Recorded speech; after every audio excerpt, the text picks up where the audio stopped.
Hello, everybody. What's up? Welcome back to the channel. I am Felrus. Thank you for joining me to play some Raid Shadow Legends today. Guys, today we are going over each legendary and each faction that most needs a buff. I went through this with Corrodor. We teased some ideas. We have some pretty cool ideas here for who needs a buff and how they could be buffed. So, Plarium, if you are watching this, please take notes. Guys, before we go any further, be sure to like the video and subscribe to the channel if you haven't already. And of course, my Patreon link is in the description below the video if you feel like supporting the channel financially, and my Discord link as well if you would like to join our community. So, without further ado, let's get into each legendary that needs a buff. Now, for the Banner Lords, we went through all the Banner Lords, and we thought that Lugan here seems the weakest, right? So what does Lugan do? He has a 4-turn cooldown block active skills. He has an ally protection with increased defense, and then he has a heal on his A1. And then the ascended skill is places a shield on him, which is kind of cool. It could be used for Scarab. So apparently he can solo Scarab, but he seems a bit underwhelming. This definitely needs something more to it. This A2 here, increased defense on himself with ally protection is kind of just meh. And the block after active skills is alright, but Loki's better for it, right? So we thought that if he could put like block damage on himself with the A2 instead of increased defense, and then a continuous heal on all allies and potentially on himself as well. So make it so places a block damage buff on this champion for 3 turns or 2 turns, however many. Also places a 50% ally protection buff and a 15% continuous heal buff on all allies for 2 turns. I think that would make this a much better skill, much more useful. He's healing, he's protecting, keeping himself alive, all that kind of stuff. And it can still be, 4-turn, 3-turn cooldown, whatever. For the A3, if he could place a decreased speed as well as a block active skills, I think that would be pretty cool. So it could still be on a 4-turn cooldown at that point. Attacks all enemies, 80% chance of placing block active skills debuff and a 30% decreased speed debuff for 2 turns. I think that's how you fix them. I think the A1 is completely fine. It makes sense to me, the A1, and I actually think it's a pretty good A1. So that, for the Banner Lords, is Lugan. All right, now we are going to go on to High Elves, and we went through all the High Elves, and we picked Incarnate here. And we had some interesting ideas. She has some very low base HP, so we thought of bumping that up to 21,000 HP. Actually, sorry, 22,000 HP, right? And then she has this ultimate purpose here. Um, if she could, instead of taking 20% of the damage of an ally arbiter, just negate the damage, right? She doesn't have that high of base HP, so, she should just be able to negate any, 20% of the damage that ally arbiters receive. And then on her other passive, Crisis Response, she increases this champion's accuracy by 20 for each ally under an ally protection. And then when killed, she resets the cooldown of Destiny's Call for any ally arbiters, right? And it only activates once. And we thought that it could also increase Arbiter's turn meter by 30% when Incarnate is killed. And and make her HP based instead of defense based because of this skill, the A3 here, with a 50% ally protection and 25% strengthen buff, right? If she's HP based, she's a lot tankier than a defense based champion, right? She's negating damage, and she will have a turn meter fill at that point for ally arbiters. So I thought that would be a pretty fun way to fix her. Then also, I guess we make the shield based on her HP, right? 20% of her HP or 30% of her HP or something like that for this A2. That's how we fix Incarnate. Pixneal was another one here, but Incarnate is just so terrible that I feel like Incarnate needs a bit more of a buff, right? At least Pixneal can, on a 3-turn cooldown, have a heal, right? And then a weaken. she has a conditional weaken, but it's a weaken, and she can keep you alive and everything. So she does like to read, but you know what? I think Incarnate is honestly worse. So, moving on to Sacred Order here, we thought that Abbess was the very worst. Like, she's good, um, but we thought that she was the worst one out of the Sacred Order. What does she do? So she has a AoE decreased defense, which is cool.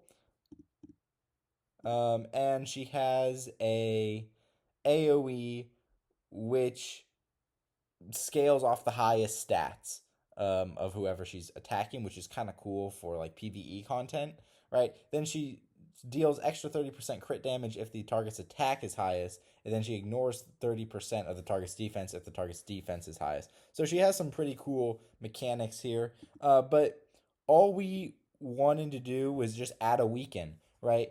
Decrease defense, weaken, she's fine, right? And then she can go in and absolutely wreck with that Divine Wrath skill right there.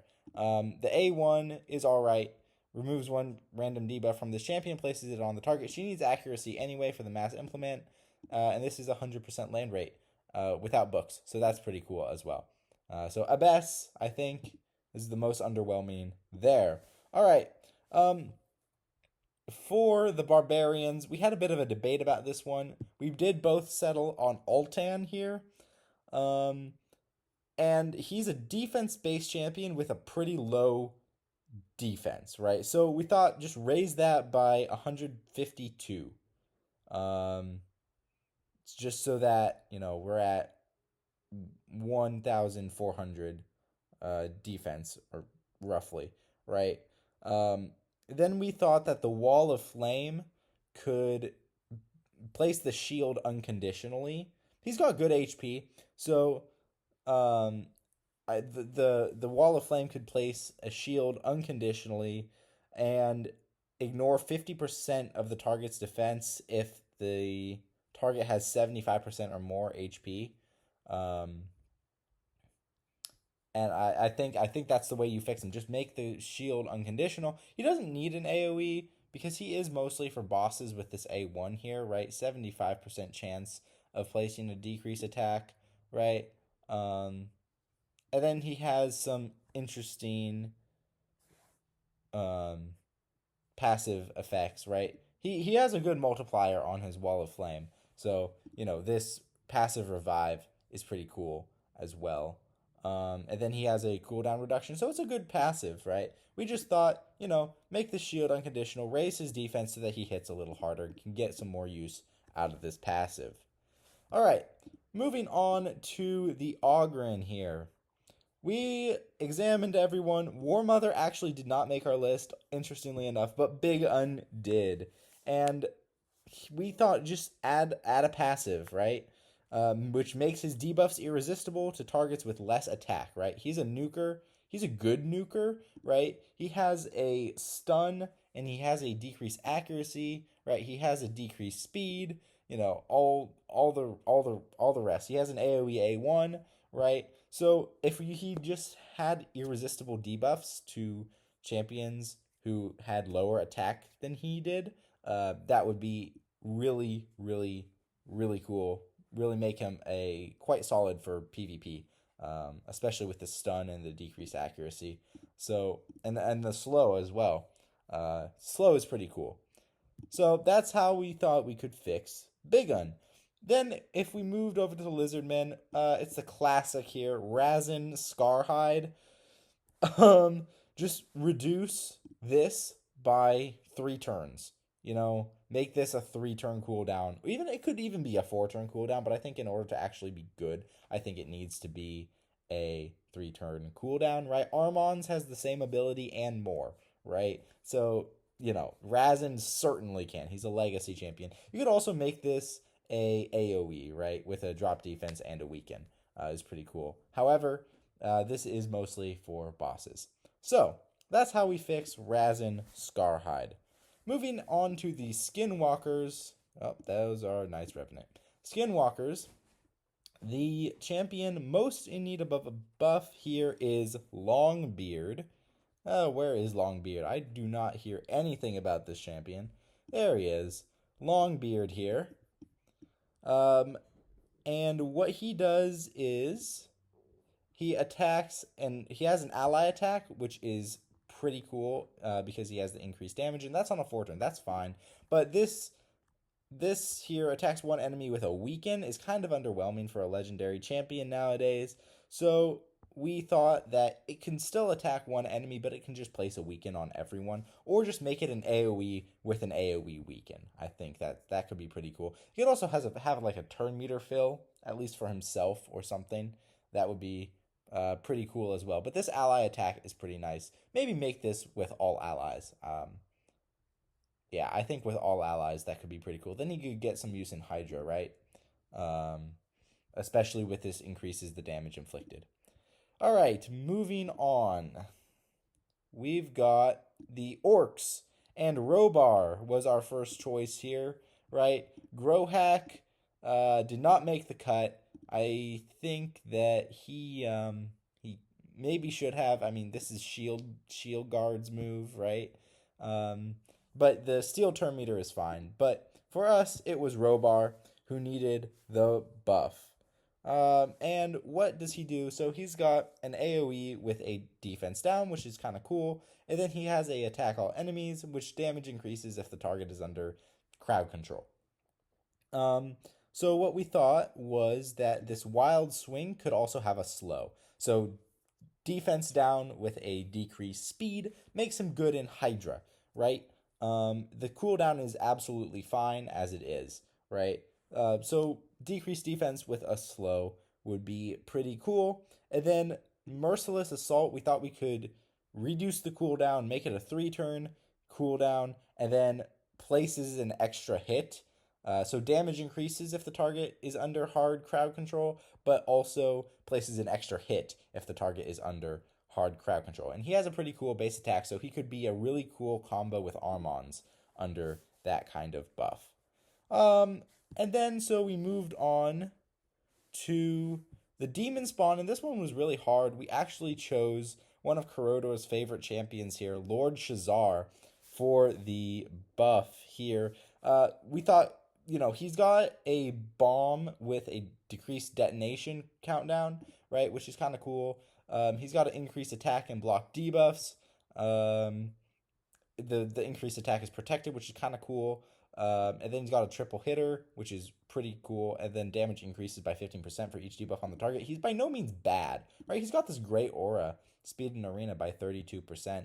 But we thought we could add a passive here that increases his base attack by 5% for each bomb placed by this champion, which stacks up to 50%. And I thought that would be a pretty cool passive that we could add to Lord Shazar just to give him some extra viability for all the Nishaks of the world, right? So he's just going to gain more attack, place the bombs, and then gain more attack off the bombs with his passive. That would be pretty cool. And then for the undead, we said that Eligius looked like he was the worst, right?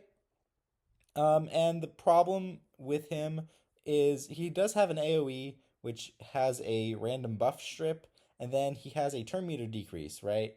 And then he has a turn meter decrease by further 10% for each removed buff, which sounds pretty cool, right? He prevents his own death. It should be an ally death, right? And then, of course, he has a cooldown increase with a block buffs, right? If the enemy team has any duplicates of the target champion, we'll also put all their skills on cooldown and place block buffs on them for 2 turns. That is really bad unless you're like in Doom Tower. So we thought that we could apply the effect either to everyone, right? Attacks one enemy or attacks all enemies. That way he has a chance to weak hit. Puts this target skills or puts everyone's skills on cooldown. So that he could be a viable lockout champion for arena.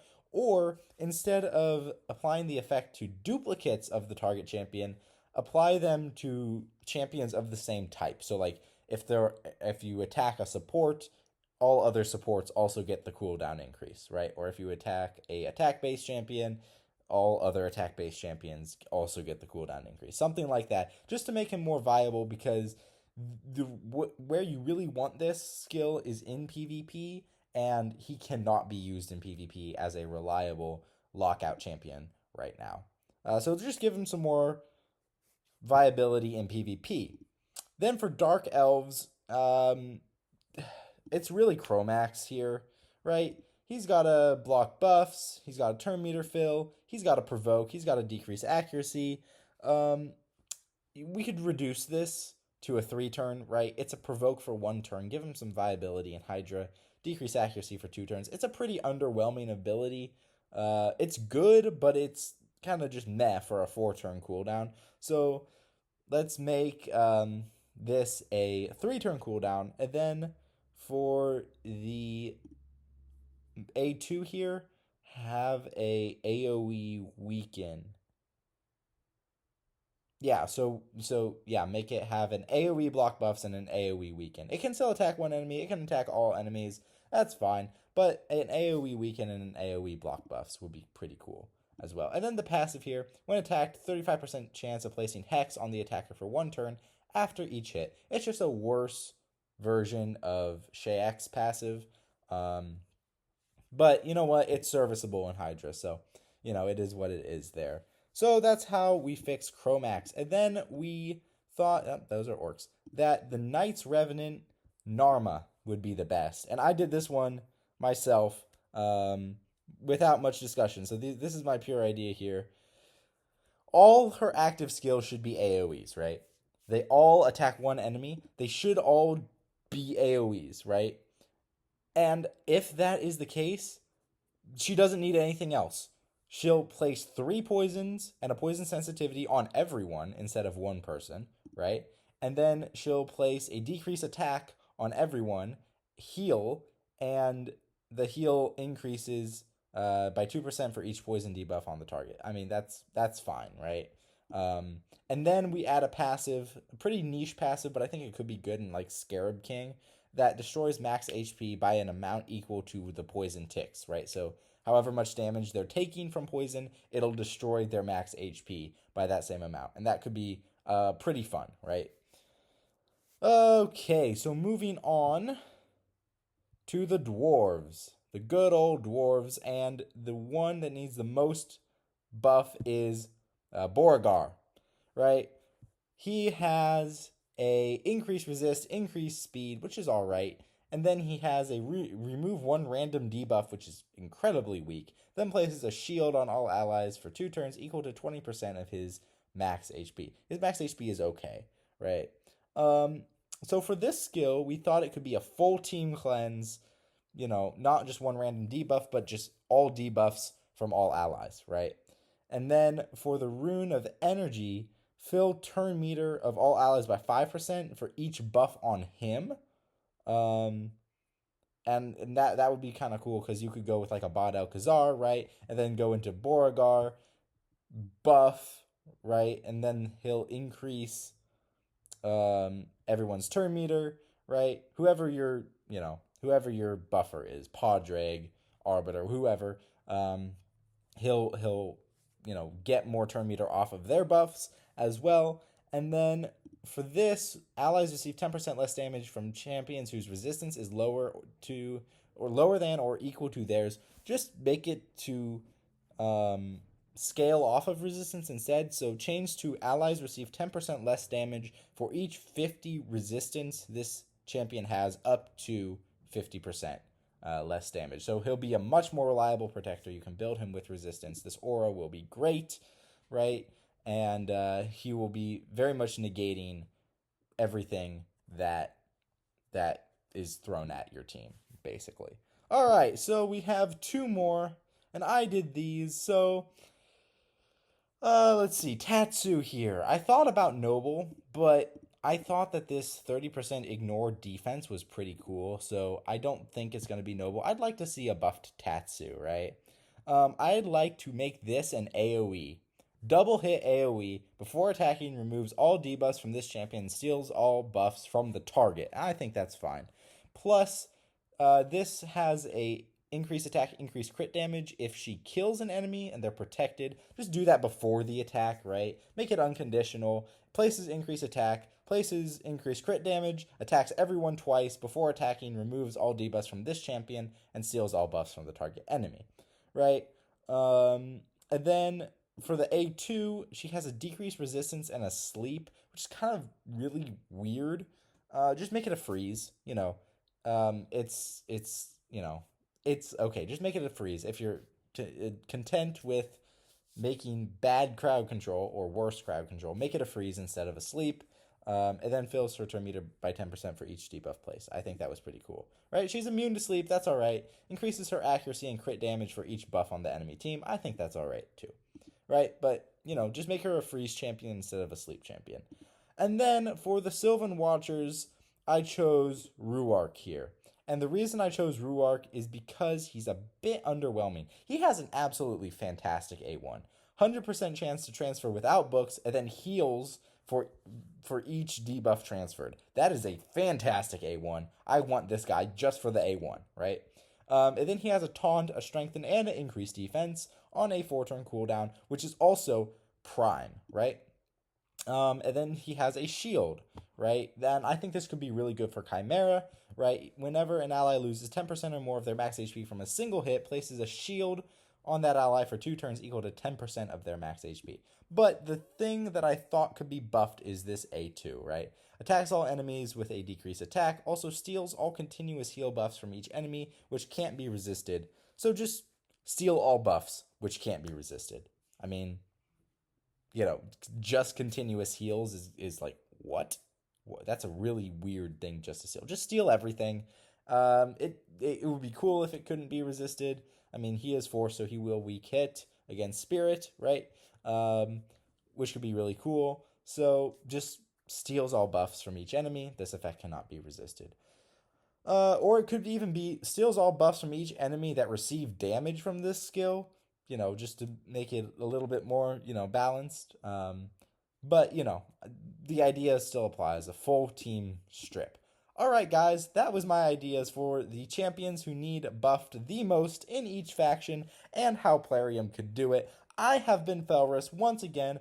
Please consider joining my Discord, which is in the description below the video, and supporting me on Patreon if you can. That would be very much appreciated. Guys, there will be a live stream tonight at 7 p.m. Eastern Time, and I am going to get Quintus first try here because I only need one more win. So be sure to join me for that. Later this week, I will be live streaming my Hydra and my Chimera, so that'll be cool. Thank you all for watching. I have been Felrus, and I will see you tonight.